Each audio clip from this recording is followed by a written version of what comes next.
First ever factory outlet Mukunda jewellers ఈ నెల 23 వరకు శ్రావణ మాస సంబరాలు. బంగారు కొంటే వెండి ఫ్రీ. డైమండ్ ధర పర్ క్యారెట్ 48,450. తెలంగాణ రాష్ట్రంలోని నేత కార్మికులకు, గీత కార్మికులకు తెలంగాణ సీఎం రేవంత్ రెడ్డి శుభవార్త చెప్పారు. రాష్ట్రంలో అర్హులైన చేనేత, గీత కార్మికులకందరికీ సంతృప్త స్థాయిలో కొత్త పింఛన్లు అందజేస్తామని ముఖ్యమంత్రి రేవంత్ రెడ్డి ప్రకటించారు.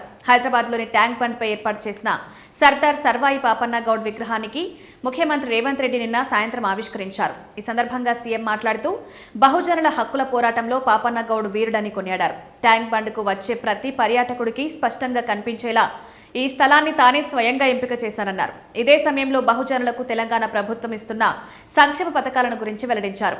గౌడ సమాజానికి ఇప్పటికే 50,000 కాటమయ్య కిట్లు పంపిణీ చేశామని సీఎం రేవంత్ రెడ్డి తెలిపారు. ప్రమాదవశాత్తు మరణించిన గీత కార్మికుల కుటుంబాలకు 5 లక్షల రూపాయల పరిహారం అందిస్తున్నామని వెల్లడించారు. తెలంగాణ రాష్ట్రంలో కల్లుగీత వృత్తిని కాపాడేందుకు తమ ప్రభుత్వం ప్రయత్నం చేస్తుందన్నారు. నీటిపారుదల కాలువల గట్లపైన ఈత, తాటి చెట్లను నాటాలని సంబంధిత శాఖ మంత్రికి సూచనలు చేసినట్టు సీఎం రేవంత్ రెడ్డి తెలిపారు. సర్దార్ సర్వాయి పాపన్న బహుజనుల నుంచి పుట్టిన వీరుడని కొనియాడిన రేవంత్ రెడ్డి ఆయన పోరాట స్ఫూర్తి తెలంగాణ ప్రజలకు ఆదర్శమని పేర్కొన్నారు.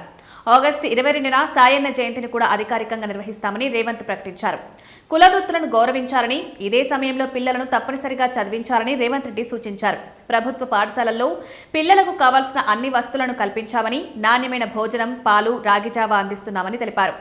ఏటీసీలలో చేరిన విద్యార్థులకు నెలకు 2,000 ఉపకార వేతనం ఇస్తున్నామన్నారు. సామాజిక న్యాయం కోసం బీసీ కులగణన, ఎస్సీ ఉపకులాల వర్గీకరణ చేసినట్టు సీఎం రేవంత్ రెడ్డి గుర్తు చేశారు. ఈ ప్రభుత్వం బహుజనుల తెలంగాణను నిర్మిస్తుందని రేవంత్ స్పష్టం చేశారు.